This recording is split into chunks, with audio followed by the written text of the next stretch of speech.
Temanmu tadi saya kasih contoh ya. Temanmu ke utara, kamu ikut ke utara. Temanmu ke selatan, kamu ikut ke selatan. Alasannya apa? Tidak tahu. Kalian sudah tidak mau berpikir lagi. Yang penting ikut saja teman-teman. Ikut saja kelompok saya. Kalian hanya niru saja. Dunia digital hari ini logikanya adalah viralitas. Ketika sesuatu jadi tren atau viral, itu terus semua orang akan ikut ke sana. Pada akhirnya orang jadi tambah males berpikir, tambah males menganalisis, yang penting ikut arus saja. Kita merasa hampa kalau tidak posting, kita merasa tidak berguna kalau tidak muncul di medsos, tidak muncul di Instagram dan lain sebagainya. Akhirnya kita ikut-ikutan, kita tertekan. Sebenarnya saya tidak suka grup musik ini, grup musik itu, tapi teman-teman semua kontennya itu, ya wis. Meskipun saya tidak senang, tak betah-betahkan untuk pura-pura senang.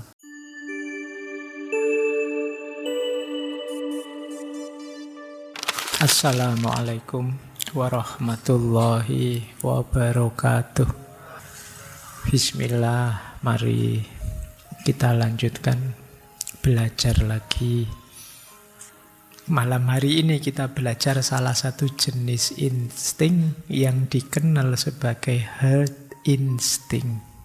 Herd instinct itu dorongan alami manusia, juga hewan-hewan, untuk mengikuti tindakan atau perilaku kelompoknya secara kolektif.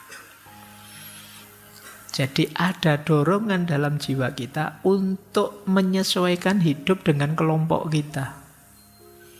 Jadi, kelompok saya kok jalan semua ke utara, ya saya harus ke utara berarti. Kelompok saya kok ikut jalan ke selatan semua, ya saya harus ke selatan. Ini herd instinct, jadi dorongan jiwa sosial dalam diri kita. Wah, teman-teman kok ikut ngaji filsafat semua ya, tinggal saya yang belum. Terus kalian gelisah. Saya harus ikut saja. Begitu kalian ikut, meskipun sebenarnya kalian mungkin tidak terlalu senang, kamu nyaman. Karena sekarang kamu ada di kelompokmu. Ini yang disebut herd instinct. Jadi naluri kelompok. Makanya ini disebut fitrah, karena setiap orang pasti punya dorongan itu. Kalian beda sendiri kan tidak mau. Tidak enak kelihatan terkucil, tersisih, tidak sama dengan yang lain, itu menggelisahkan. Kalian ingin sama saja seperti yang lain, seperti orang lain. Baik. Jadi ketika kita menyesuaikan diri dengan banyak orang, ketika kita memutuskan sesuatu, tapi sebenarnya itu bukan mau kita, tapi maunya kelompok kita. Dan kita nyaman dengan itu, meskipun mungkin dalam banyak hal kadang-kadang kita tidak cocok, tidak setuju, tapi tidak apa-apalah. Pokoknya keputusannya orang banyak saya ikuti. Ini namanya herd instinct. Dulu pernah ya kita membahas kebenaran. Ada kebenaran itu yang sifatnya objektif, ada kebenaran itu yang sifatnya subjektif, ada kebenaran itu yang sifatnya intersubjektif. Nah, dalam kerumunan, dalam kawanan, dalam kelompok, ini kebenarannya sifatnya intersubjektif. Sifatnya kesepakatan. Begitu kita sepakati, ya dia jadi kebenaran. Yuk untuk kos-kosan kita, misalnya kalau kuliah pakai baju hitam-hitam terus yuk. Nah, ini namanya kebenaran pakai baju hitam, itu namanya intersubjektif. Kalau sudah intersubjektif berarti sudah disepakati. Kalau ada yang tanya, apa dalilnya kamu pakai hitam-hitam? Tidak ada, itu tidak ada hubungannya dengan dalil. Ini kesepakatan. Karena apa? Karena ranahnya ranah hidup bersama, ranah sosial. Kenapa kok ada begitu? Ya karena ada dorongan dalam jiwa kita untuk hidup bersama orang lain. Kalau kita hanya mengandalkan kebenaran subjektif-subjektif saja, kemungkinan konfliknya besar. Dan itu tidak nyaman, tidak enak kan kalau hidup itu masing-masing egois, subjektif-subjektif, padahal kita ada di ruang yang sama. Akhirnya dibuatlah kesepakatan bersama. Ini yang disebut intersubjektif.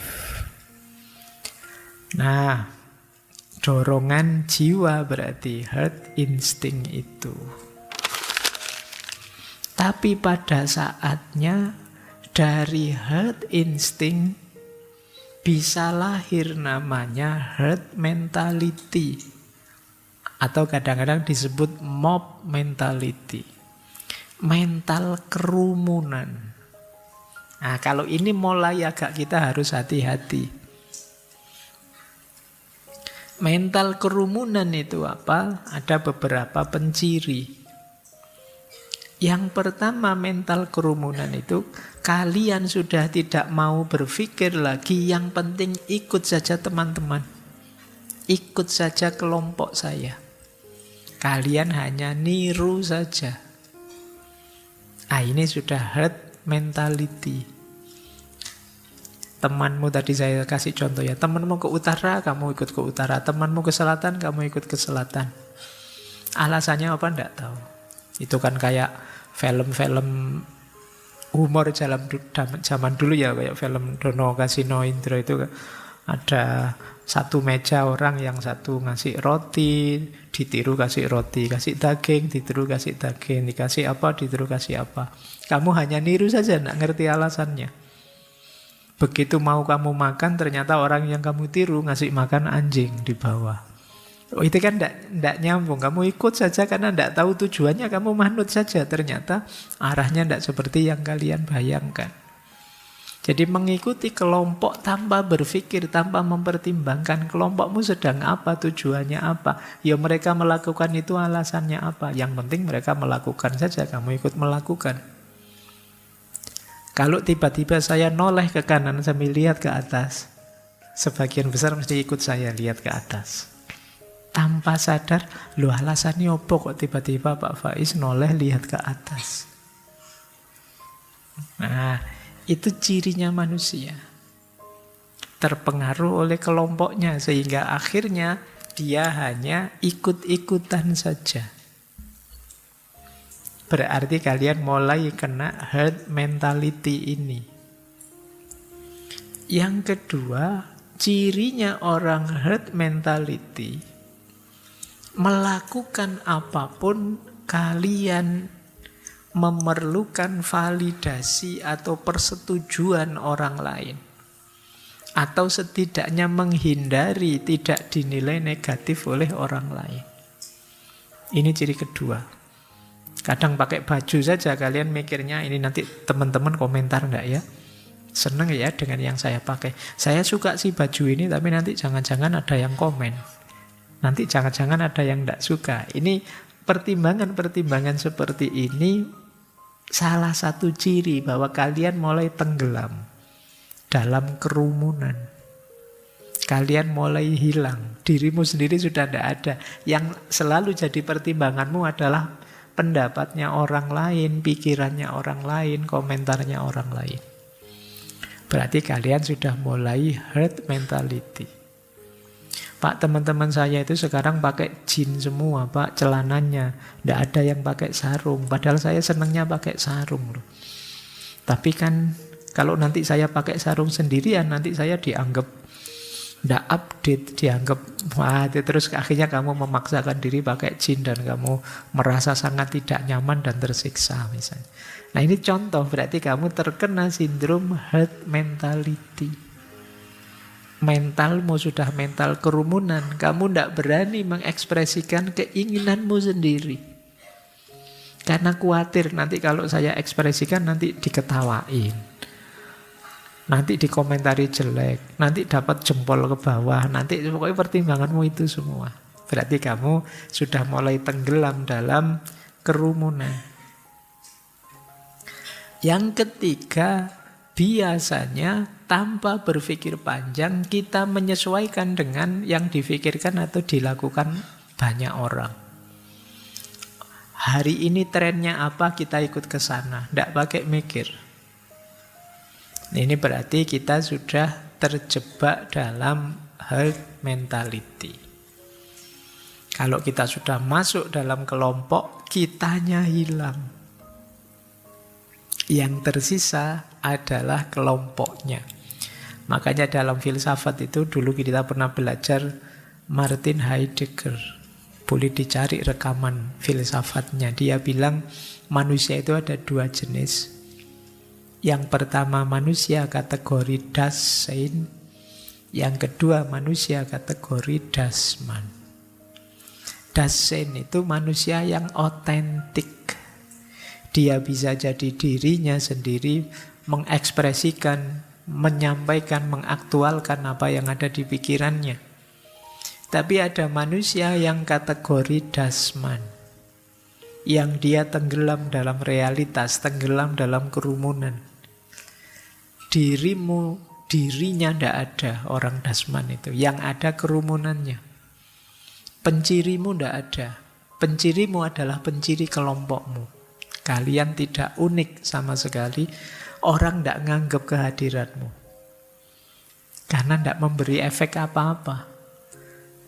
Ibarat main film, kalau kalian Dasman itu kalian pemain figuran. Tidak penting, hanya jadi background. Ya biar adegannya kelihatan natural, lengkap, kalian dihadirkan. Tapi kalian bukan pemeran utama. Nah ini menyakitkan kan pemain. Kalau kalian main film kok cuma 5 menit bagian lewat saja, itu pun dipotong, wajahnya tidak kelihatan pas ngadep sana misalnya. Nah, itu mengerikan hidup yang seperti itu. Nah itu namanya Dasman. Baik. Bahkan teman terdekatmu juga kadang-kadang lupa namamu. Itu lebih ngeri lagi. Siapa tadi? Dosenmu juga lupa kamu namanya siapa gitu. Kalau ketemu, lu dulu mahasiswa saya ya? Iya Pak gitu. Oke, coba kalau kamu ketemu gurumu atau dosenmu yang lama, itu mesti, kalau kalian tidak sangat istimewa, beliau lupa namamu. Saya sering itu, Pak saya dulu mahasiswanya ya gitu. Pura-pura ingat saja. Padahal lupa.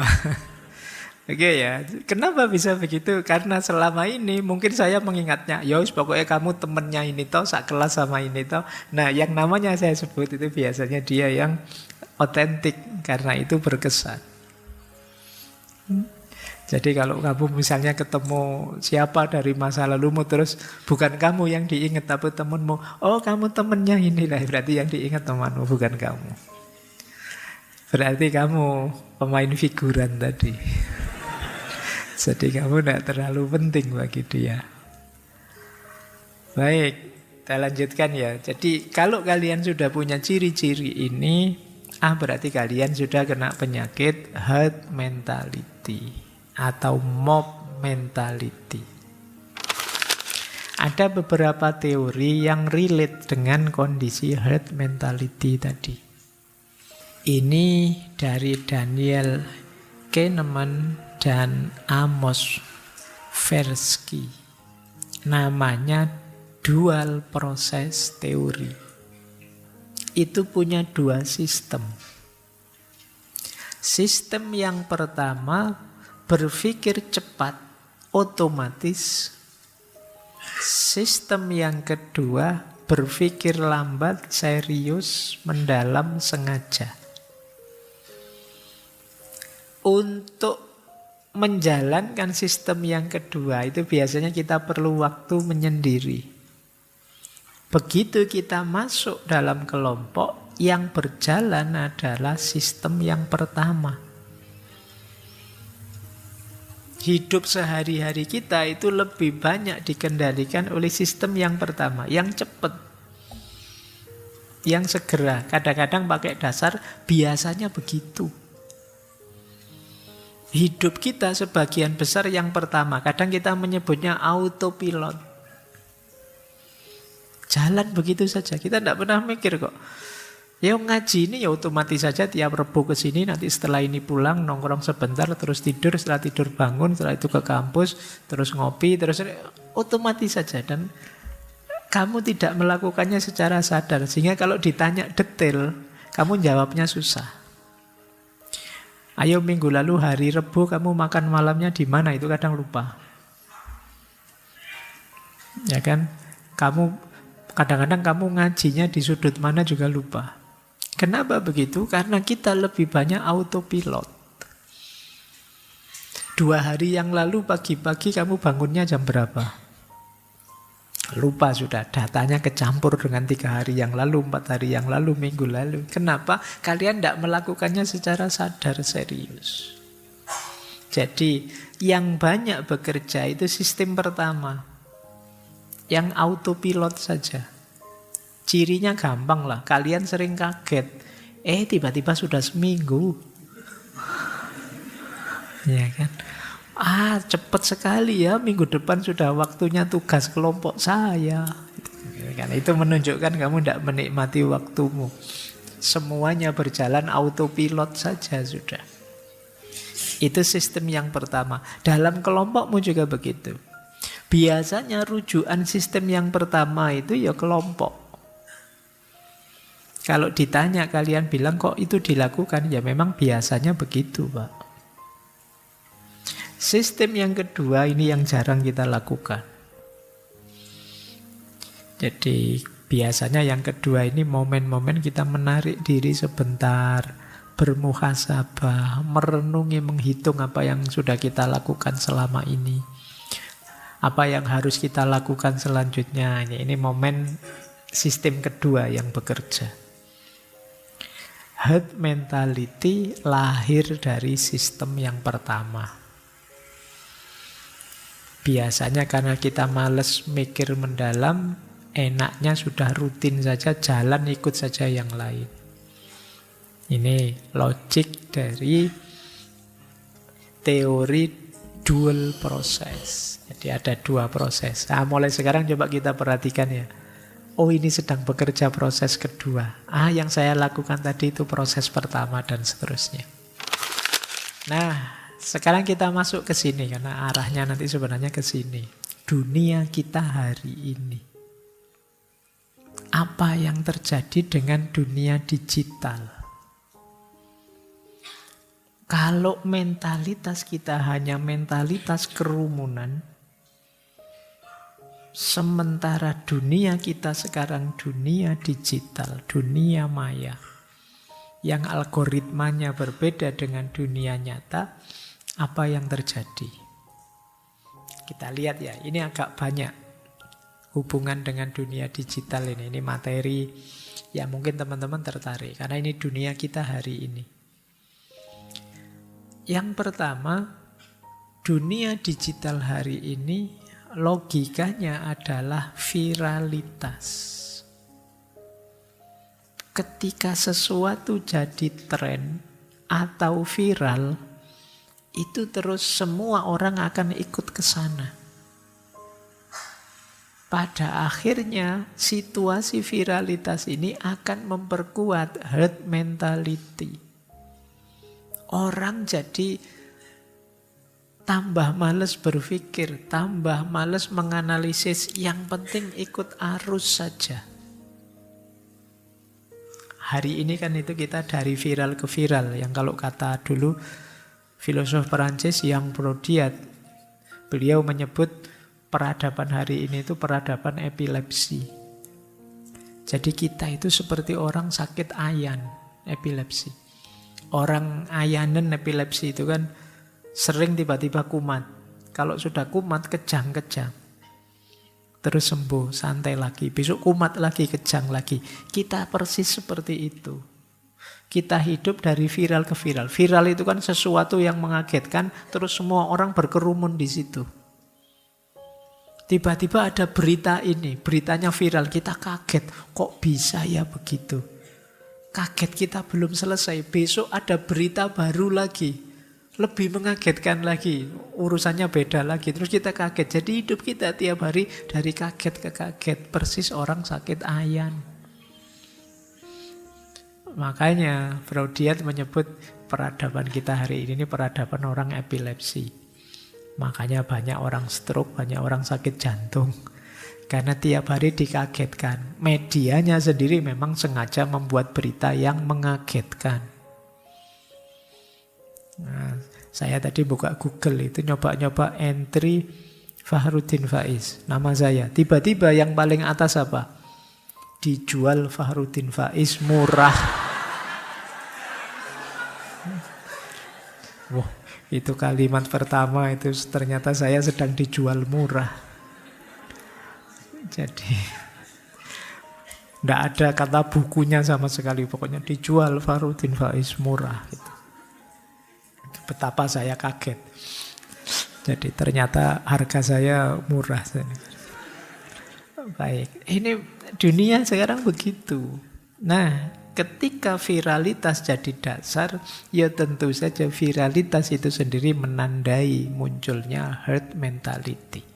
Orang berkerumun saja di situ, ikut saja tanpa mempertimbangkan apa pentingnya saya hadir di sini, apa pentingnya saya mengikuti perkembangan ini, apa gunanya saya harus mendalami berita itu, tidak penting, yang penting jalan saja. Itu viralitas namanya. Yang kedua, herd mentality ini tambah kuat karena ada echo chamber. Echo itu gema, chamber itu ya semacam ruangan. Kita kalau masuk ke dunia digital, itu seringkali tidak mencari kebenaran, tapi mencari gema dari suara kita sendiri. Kita hanya mencari menguatkan kebenaran yang sudah kita yakini sebelumnya. Ini namanya echo chamber. Sama dulu seperti katanya Sartre yang dia bilang, kita itu sebenarnya hanya ingin mendengarkan gema suara kita sendiri. Yang kita cari di dunia digital, di media sosial hanya dua. Hal-hal yang setuju dengan yang kita anggap benar, atau hal-hal yang menyerang, mengkritisi hal-hal yang kita anggap jelek. Jadi tujuannya dua, mendukung kebenaran kita atau menyerang, menjatuhkan kebenaran yang berbeda dengan kita. Itu yang kita cari di dunia digital. Ini namanya echo chamber. Kalau kita setuju pikiran A, maka kita akan mencari berita, blog, apapun konten yang mendukung kebenaran pikiran kita atau menyerang pikiran-pikiran lain yang berbeda. Hanya itu yang kita cari. Efeknya apa? Ya keterikatan kita dengan kelompok. Herd mentality kita tambah parah. Karena kita tambah tertutup, tambah sempit. Ini menurut saya problem kita hari ini. Jadi kadang-kadang kita malah melarang, jangan baca yang itu kelompok beda dengan kita, jangan anu ke situ. Jadi kita tambah tertutup, kita hanya mencari gema suara kita sendiri. Kadang-kadang saya suka loh ustadz itu, saya suka loh ulama ini, ulama itu. Bukan karena kalian ingin belajar banyak dari mereka, tapi lebih karena pikiran-pikiran beliau cocok dengan pikiran saya. Jadi yang kalian cari kecocokanmu. Bukan karena kalian ingin belajar banyak dari beliau-beliau. Nah itu banyak yang begitu. Itu yang disebut echo chamber. Lanjut ya. Yang ketiga. Kalau tadi ada konformisme, ini ada konformitas online.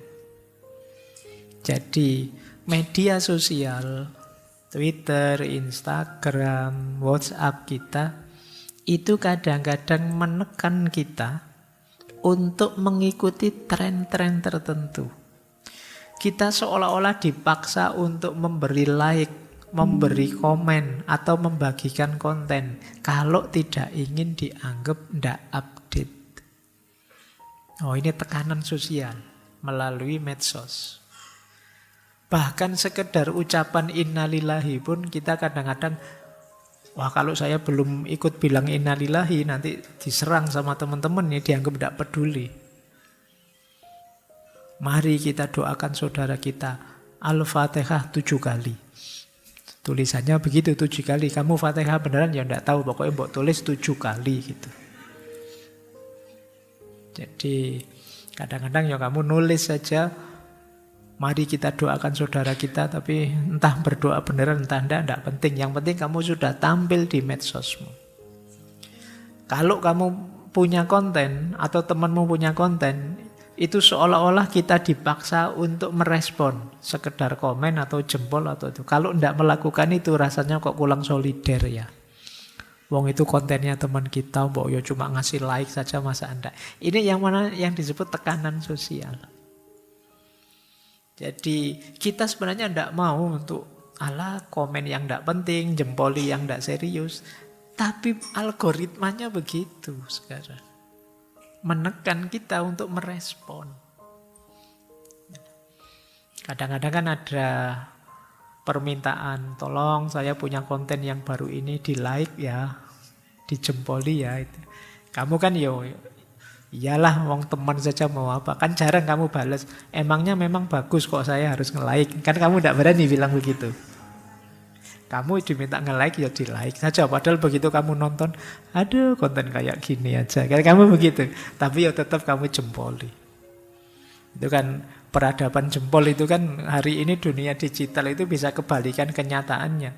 Jangan tertipu kalau temenmu tiba-tiba di WA terus gimana pendapatmu? Jempol 2. Itu dia yang dikirim jempol 2, tapi mungkin sambil ngirim jempol dia sambil misu-misu, sambil melet-melet.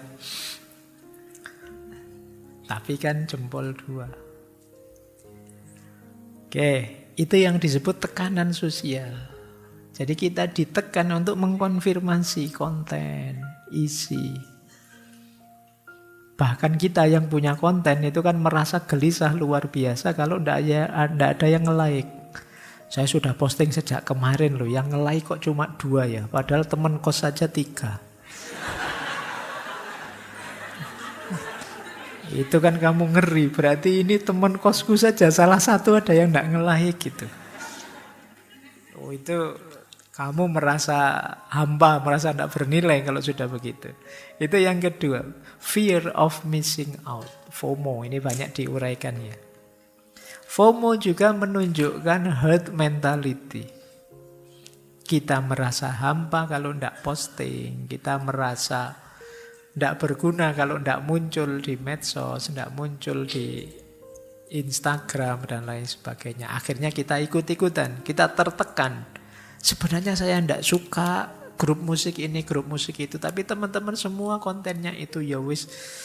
Meskipun saya tidak senang, tak betah-betahkan untuk pura-pura senang. Ini FOMO namanya. Padahal kamu tidak di situ, itu bukan tipemu. Tapi ya gimana lagi, sekarang trennya itu kamu memaksa diri masuk ke situ.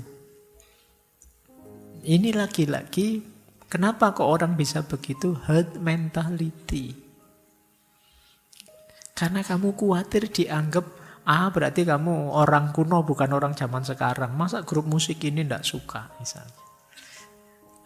Jadi kita banyak sekarang FOMO. Takut hilang, makanya apa-apa diposting. Kalau grup WA-nya sepi, terus ada yang bilang, sepi nih, mana nih suara-suara? Wah, terus rame lagi semua tampil. Karena kesepian itu dianggapnya mengerikan. Kita harus ada terus, kita harus tampil terus. Fear of missing out, kita takut hilang. Ini situasi dunia digital yang berhubungan dengan herd mentality, mentalitas kerumunan. Lanjut. Yang kelima, dunia digital itu berhubungan dengan, teman-teman masih sering dengar istilahnya influencer, tokoh-tokoh besar dunia digital. Influencer inilah nanti yang menciptakan tren dan akan begitu saja diikuti oleh penggemarnya Apa istilahmu hari ini? Muhibbinnya. Ya, pecintanya para influencer tadi. Dasarnya apa mereka mengikuti herd mentality? Yang lain juga ikut. Kita ikut karena mereka terkenal populer. Yang lain juga ikut, maka saya juga ikut. Ini kekuatannya influencer. Kadang-kadang karena bukan heran. Ini loh influencer bidang apa toyo, mengajarkan apa, memberikan apa. Asal aneh saja dia rame dan mau tidak mau kita ikut. Itu powernya seorang influencer. Bagian dari herd mentality juga. Influencer itu sukses kalau dia bisa memanfaatkan herd mentality, mentalitas kerumunan. Makanya yang dia lakukan apa? Bikin strategi agar konten-kontennya viral. Kalau tidak viral gimana? Kan sekarang ada namanya membeli follower misalnya. Membeli follower itu menggunakan logika tadi. Kamu begitu lihat konten, wih, yang like sudah 1.000 orang, padahal 1.000 orang itu beli semua. Tapi herd mentality-mu terus bunyi, wah kalau yang like banyak berarti bagus ini. Kalau yang suka banyak berarti penting ini. Terus kamu masuklah ke situ. Akhirnya yang like 1.001, yang 1.000 bayaran, yang 1 cuma kamu. Berarti kamu yang kena herd mentality tadi. Kemudian hari ini bahkan lebih dari itu. Saya ada istilah tadi saya baca menarik, selebritisasi. Jadi ini sama seperti influencer ini, para selebritis instan. Yang tiba-tiba saja orang kaget melihat kontennya mereka, terus berbondong-bondong mengikuti mereka. Jadi selebritis instan itu bukti nyata adanya herd mentality. Begitu orang tertarik, kaget, semuanya menuju ke sana. Akhirnya jadilah dia tokoh sekarang. Padahal sebelumnya mungkin dia tidak sengaja saja bikin konten itu. Kok ya momennya pas terus viral. Untuk selanjutnya dia pasti mengulang formula yang sama yang dia pikirkan gimana ya konten yang bisa viral lagi. Besok dia mikir lagi yang bisa viral lagi. Yang dia perhatikan apa? Mentalnya orang-orang yang masih cenderung herd mentality. Yang melike sesuatu tanpa pikir panjang, yang penting viral saja berarti pasti bagus. Baik, jadi masih ada. Lanjut. Herd mentality juga nanti berhubungan dengan filter bubble. Nah, ini istilah yang teman-teman pasti sering dengar ya. Jadi kalau teman-teman sering melihat yang negatif-negatif, ya sama Google mesti ditawari yang negatif. Kok temenmu mengeluh, Pak, Google saya itu loh Pak, kok tiba-tiba keluar saru-saru terus tiap kali saya buka. Ya sebelumnya kamu mesti sering buka saru. Google tidak mungkin iseng, dia belajar dari kerjamu selama ini. Itu yang disebut filter bubble. Jadi tidak usah mengeluh, Pak kok tiba-tiba muncul iklan judi slot Pak. Jangan-jangan kamu ya sering buka-buka itu, makanya ditawari itu. Jadi itu yang disebut filter bubble. Loh, filter bubble ini memperkuat herd mentality. Misalnya tadi kamu mengidolakan influencer tertentu. Begitu kamu buka Google, kamu akan ditawari konten-konten terbaru dari influencer tadi. Akhirnya apa? Herd mentality-mu tambah kuat. Kamu tambah tidak kritis. Karena dicekoi itu terus. Kamu tambah militan, tambah tertutup. Akhirnya kamu nganggep, oh berarti yang benar memang ini, yang bagus memang ini satu-satunya. Akhirnya apa? Terjadi polarisasi semakin kuat. Maka jangan heran kan kadang-kadang penggemarnya grup band ini itu tidak akur sama penggemarnya grup band itu. Itu polarisasi namanya. Karena dia diyakinkan di kontennya yang dia ikuti bahwa itu tambah bagus, tambah baik terus-menerus. Sehingga yang lain dia anggap jelek. Yang lain juga begitu, dia kena filter bubble tadi, diyakin dengan kebaikan-kebaikannya terus-menerus. Baik, lanjut ya. Problem lagi dengan dunia digital adalah anonimitas. Jadi anonimitas itu kita semakin bisa melampiaskan insting kerumunan kita karena di dunia maya kita bisa anonim. Kita bisa bikin second account, third account, fourth account, fifth account. Jangan-jangan kalian punya banyak akun. Pak, ini untuk akun yang serius, Pak. Kalau ini untuk akun yang humor-humor, Pak. Ini akun untuk keluarga, Pak. Kalau ini untuk... Jangan-jangan kamu punya begitu. Jadi anonimitas. Kalau dalam dunia digital ada istilah online disinhibition effect. Online disinhibition effect itu begitu masuk dunia online, kalian merasa seperti hidup bebas, tidak seperti hidup biasa di dunia nyata. Akhirnya kalian ya wis suka-suka kamu sudah. Nah, itu efek dari yang tadi istilahnya anonimitas. Kamu bisa jadi siapa saja. Kalau kamu marah ke orang, tidak harus dirimu yang maki-maki dia. Bikin akun baru yang akun itu nyerang maki-maki orang yang kamu marahi.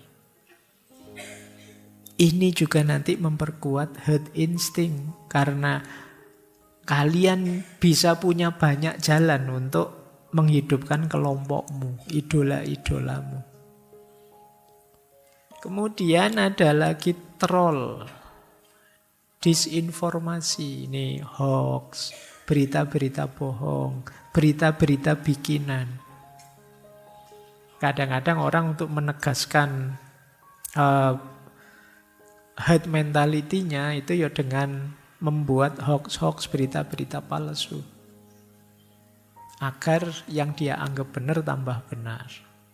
Ini masalah. Terus masih ada lagi problem manipulasi opini. Seperti saya bilang tadi, kadang-kadang berita bohong kalau diulang-ulang, dia bisa jadi benar. Akhirnya apa? Nyewa saja. Kalau hari ini kan buzzer sebanyak-banyaknya. Akhirnya ya kamu tertipu oleh itu. Kamu anggap, oh ini banyak kok Pak yang like, banyak kok Pak yang mengikuti. Ini yang disebut manipulasi opini. Jadi kalian bisa misalnya ada kuis atau ada apa, kalian punya 5 akun, ya 5-5-nya ikut. Orangnya 1 tapi yang ikut 5. Kalian misalnya punya musuh 1. Tapi di dunia digital musuh 1 itu kalau dia punya akun 1000, kamu bisa dipukuli oleh 1000 orang di dunia digital. Seolah-olah kamu diserang banyak sekali orang, padahal itu hanya dari 1 orang. Hati-hati, hari ini dunia digital tidak sesederhana dunia nyata. Kemudian ya termasuk rating dan review online. Ini untuk konsumerisme. Ini juga hubungannya dengan herd mentality. Kalau kalian sedang ke marketplace, mau beli satu barang, mungkin yang kamu lihat duluan bagian rating dan reviewnya.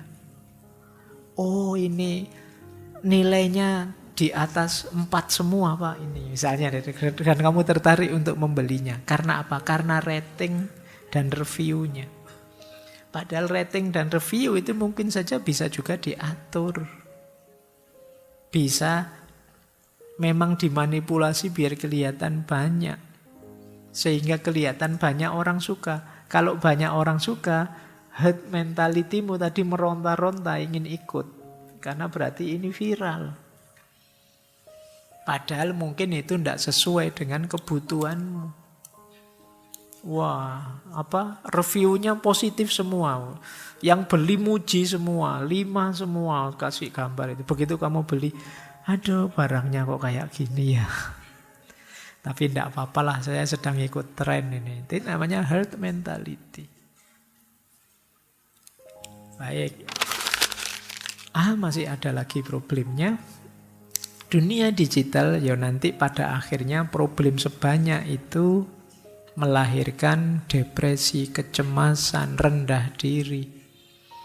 Karena kalau kita tidak ikut tren, kalau kita tidak divalidasi oleh media sosial, kita merasa tidak berarti, terus kita stres, terus kita depresi, kita rendah diri. Pokoknya yang kita cari adalah like, yang kita cari adalah komen, kita mencari validasi terus-menerus. Kita belum mantap bahwa yang kita yakini benar adalah memang benar sebelum diakui oleh orang lain. Ini problem besar dunia digital hari ini. Baik teman-teman, semoga ini terakhir. Tidak ada masalah lagi ya. Yuk kita kontrol herd mentality kita. Solusinya cuma 3, tapi ini 3 ini proses panjang. Yang pertama, mari kita kenali diri kita. Tidak masalah kok orang itu mengikuti logika kelompoknya, gaya hidup kelompoknya, tapi putuskan itu secara mandiri, sadar, kritis, sesuai diri kita. Berarti bekalnya adalah pengenalan diri kita. Tidak sekedar mengikuti. Yang kedua, beranilah beropini. Menurutmu ini baik enggak? Menurutmu itu bagus enggak? Berani beropini. Bagus sih menurut saya, baik sih. Anda enggak terlalu menurut saya. Beropini saja, beda dengan yang lain enggak apa-apa. Di situ nanti jadi akar keunikanmu, keberadaanmu yang tadi kita pakai istilah Dasein tadi. Jadi bentuk opini. Kemudian beranilah untuk memegang teguh nilai-nilaimu. Bertindak sesuai keyakinan kita. Jangan mau kompromi kalau untuk nilai-nilai yang luhur, yang utama, yang baik, yang benar. Kalian harus berani. Enggak, itu viral sih, tapi ini bertentangan dengan prinsip saya, maka enggak akan saya ikuti. Semua orang begitu sih, tapi saya tidak begitu. Karena saya punya value ini yang harus saya pertahankan. Maka tidak saya ikuti. Ini jalanmu untuk mengontrol herd mentality. Jadi, dengan ini kalian akan tegak sebagai dirimu. Kalau semua orang menghadap ke sini, jadilah satu-satunya yang menghadap ke sana. Maka semua orang akan melihatmu. Tapi yang di sana, kamu bisa hilang di tengah kerumunan. Dirijen itu, leader itu di depan. Jadilah leader dengan cara apa? Menunjukkan bahwa kamu beda. Kamu punya prinsip, kamu punya pendirian. Tidak sekedar ikut-ikutan saja.